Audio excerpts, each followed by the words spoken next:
Iran সুমধুর বদলা নিয়েছে। এমন এক বদলা যা আপনার আমার মনকে ছুঁয়ে যেতে বাধ্য। সারা জীবন আমাদের মনে থাকবে ইরান কিভাবে ইসরায়েল এবং আমেরিকাকে পিষে তাদেরকে শাস্তি দিয়েছিল তাদের অপরাধের। যেভাবে প্রতিটি ফিলিস্তিনি শিশুকে খুন করেছে ইসরায়েল, তার বদলা ইরান নিয়েছে। আজ এই ভিডিওতে আপনাদের সামনে তুলে ধরবো তেল আবিব শহরকে গাজা নয়, গাজার চাইতেও যদি পৃথিবীর কোনো ভয়ঙ্কর যুদ্ধের ছবি থাকে, সেই ছবিকে বাস্তব করেছে ইরানের আইআরজিসি সেনাবাহিনী। চলুন আজকের এই ভিডিওতে আমরা দেখে নিই আমেরিকা গতকাল রাতে হামলা চালিয়েছিল ইরানের নির্মীয়মান সর্ববৃহৎ ব্রিজে তেহরান শহরের। আর সেই ব্রিজ ধ্বংসের প্রতিশোধ নিতে গিয়ে ইরান গতকাল রাত থেকে আজ সারাদিন যে ভয়ঙ্কর শাস্তি দিয়েছে এই দানব রাষ্ট্র ইসরায়েলকে, সেই ছবি না দেখলে বিরাট মিস করবেন। এখনো পর্যন্ত ইসরায়েলে কঠোর সেন্সরশিপ থাকার ফলে যে পরিমাণ ইরান ধ্বংস চালিয়েছে ইসরায়েলি শহরগুলোতে, তার কিঞ্চিত মাত্র ছবিও বাইরে বেরিয়েছিল না। কিন্তু আজ আমাদের হাতে এমন কিছু আকর্ষণীয় ছবি এসেছে যে ছবিগুলো আপনাদের সামনে হাজির করতে চাই। ইরান বর্তমান বিশ্বের যে সবচাইতে শক্তিশালী সামরিক রাষ্ট্র, তার জবরদস্ত প্রমাণ দিল গতকাল রাত থেকে আজ পর্যন্ত।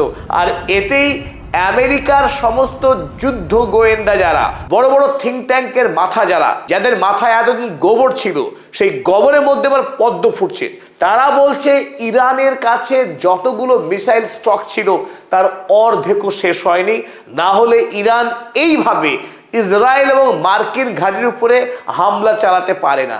1 তারিখ রাতে ডোনাল্ড ট্রাম্প জাতির উদ্দেশ্যে ভাষণে বলেছিলেন ইরানকে এমন মার দেবে যে ইরান প্রাচীন প্রস্তর যুগে ফিরে যাবে, সেখানে পাথর ছাড়া কিছু অবশিষ্ট থাকবে না। তারপরে এই পিশাচ রাষ্ট্রপতি একটি টুইট করে তার ট্রুথ সোশ্যাল মিডিয়াতে। সেখানে তিনি দাবি করেন ইরানের সর্ববৃহৎ যে ব্রিজ, পশ্চিম তেহরানের কারাজ রোডকে সংযুক্ত করছিল যে ব্রিজ, এই ব্রিজ এই বছরেই উদ্বোধন হওয়ার কথা ছিল।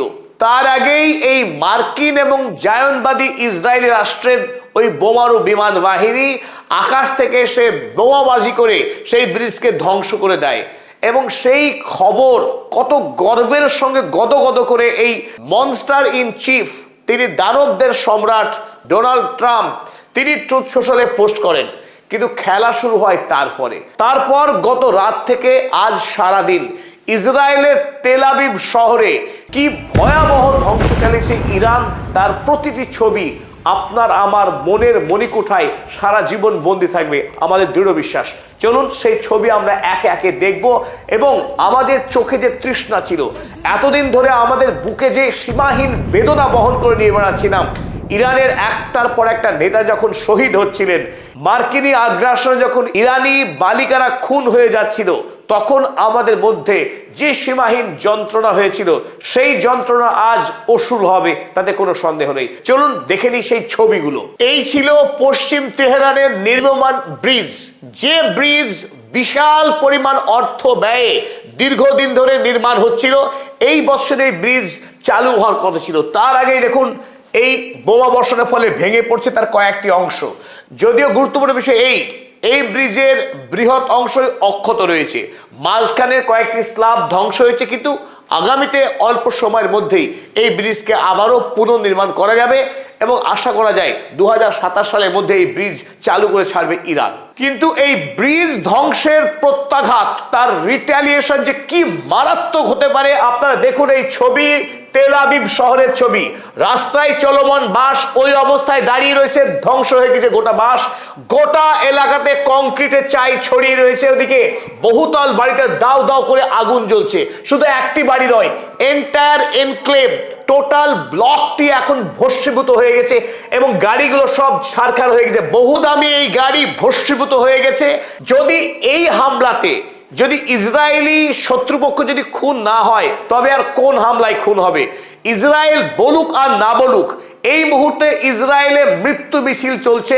গত রাত থেকে যে 90তম অপারেশন ট্রু প্রমিস 4 এর 90তম হামলাতে ইরান ভয়ঙ্কর শক্তি প্রদর্শন করেছে, যে শক্তির সামনে ইসরায়েল পুরো গুঁড়ো হয়ে যাচ্ছে এই মুহূর্তে।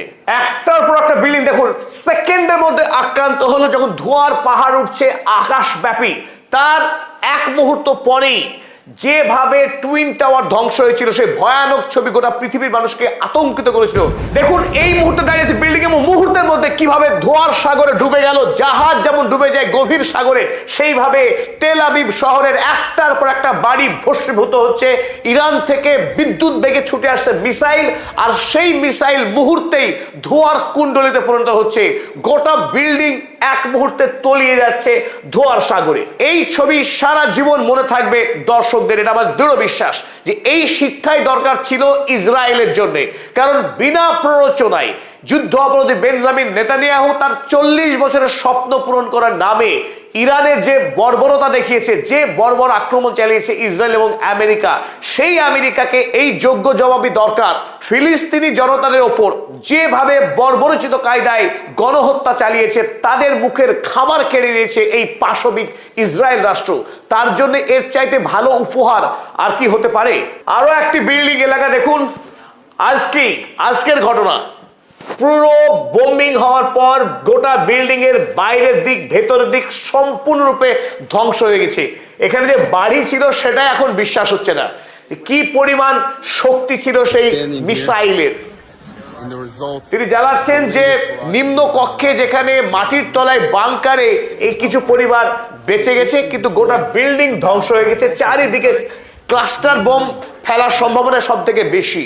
তেল আবিবের সবচাইতে দুর্ভেদ্য জায়গা মোসাদের সদর দপ্তর হাকিরিয়াতে গত রাতে সফলভাবে একাধিক মিসাইল হামলা হয়। গোটা ক্যাম্পাস হাকিরিয়া জুড়ে তখন আগুন আর আগুন। তেল আবিবের সেই ঝলমলে শহরে নতুন আলো জ্বলে ওঠে। দেখুন আপনারা এই আগুনের লেলিহান শিখায় গোটা হাকিরিয়া এখন দাও দাও করে জ্বলছে। আগুনের বন্দি তেল আবিবের মোসাদের সদর দপ্তর, যে মোসাদ গোটা মধ্যপ্রাচ্য সহ আফ্রিকা অশান্তির প্রধান কারিগর, যে মোসাদ মানব জাতিকে তিলে তিলে খুন করবার বৃহৎ ষড়যন্ত্র ছকা মোসাদ, সেই মোসাদ এখন ইরানের মিসাইলের আক্রমণের কেন্দ্রবিন্দু। দেখুন অপর এক মন্ত্রমুগ্ধ হয়ে দেখবার মতো ছবি, এ ছবি মনে দাগ কাটতে বাধ্য। আক্রমণ এমন ভাবে হয়েছে যে ধোঁয়ার সীমানা কোথায় শেষ, আকাশের কোন প্রান্তে গিয়ে ধোঁয়ার কুণ্ডলী তার সীমানা ছাড়িয়েছে পরিমাপ করা যাবে না।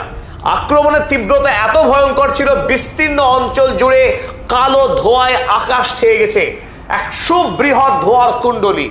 ইসরায়েল যদি দাবি করে এরপরেও তার কোনো ধ্বংস হয়নি, প্রাণহানি হয়নি, ক্ষতি হয়নি, তারা যুদ্ধ চালিয়ে যেতে চায়, তবে ইরান রাজি আছে, আইআরজিসি রাজি আছে এই যুদ্ধ চালিয়ে যেতে।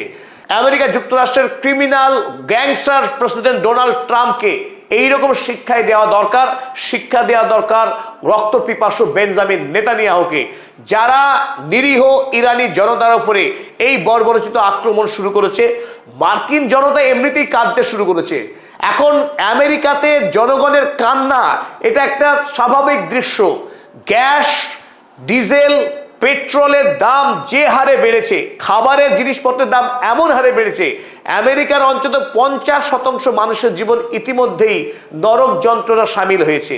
ইসরায়েলের মানুষ এই মুহূর্তে অর্ধেকেরও বেশি মানুষ শুধু অপেক্ষা কবে যুদ্ধ থামবে, যুদ্ধ থামলেই তারা পরিমরি করে বিদেশে পালাবে, ইসরায়েলের পথে আর পা বাড়ানোর সাহস করবে না। কারণ ইরান যে খেলা দেখিয়ে দিয়েছে এই মুহূর্তে গোটা পৃথিবীকে, সেই দৃশ্য ভুলবার নয়। এমনকি ইউরোপের রাষ্ট্র যারা এতদিন আমেরিকার সঙ্গে লেজে লেজ বেঁধে সারা মধ্যপ্রাচ্য জুড়ে যুদ্ধ খেলা করেছে, মানুষকে খুন করে রক্ত বইয়ে দিয়েছে রাজপথে, সেই ইউরোপ কিন্তু এবার ইরানের বিরুদ্ধে লড়াই করবার সাহস করতে পারছে না। এখনো পর্যন্ত হরমুজ প্রণালীকে খোলার মহাসংকল্প নিয়ে মিটিং করেও ইরানের মুখোমুখি হতে পারছে না গোটা ইউরোপ।